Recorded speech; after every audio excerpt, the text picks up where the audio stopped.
Do you know? The oldest Bigfoot encounters in America did not begin in the 1900s.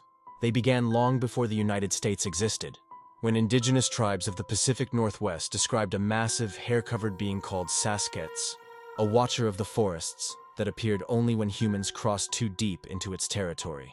Elders spoke of a creature that moved silently despite its size, left footprints as wide as a man's hand, and stared from the tree line with eyes that reflected firelight. These were not legends to them. They were warnings. The first fully recorded non-tribal incident happened in 1847 near Vancouver Island, when a missionary named Paul Lejeune wrote about strange, towering, wild men seen by hunters. They described a creature nearly 8 feet tall, walking upright with long swinging arms and dark hair from head to toe.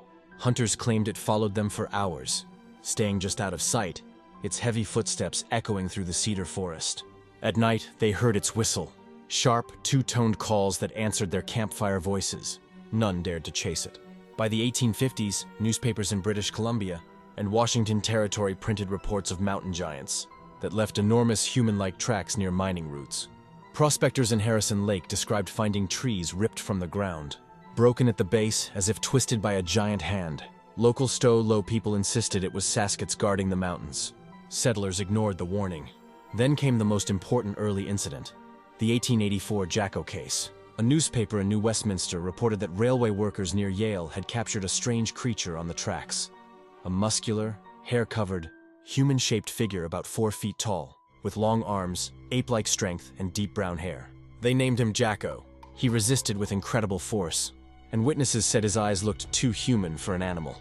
The report spread across Canada, sparking national panic and fascination. Jacko disappeared shortly after, never photographed again, and some believed authorities secretly released him back into the wilderness. But the tracks never stopped. By the late 1800s, loggers across Oregon and Washington began finding identical footprints, massive, deep, and spaced too far apart for any human stride. Some workers quit their camps entirely, claiming a giant shadow followed them through misty riverbanks at dawn.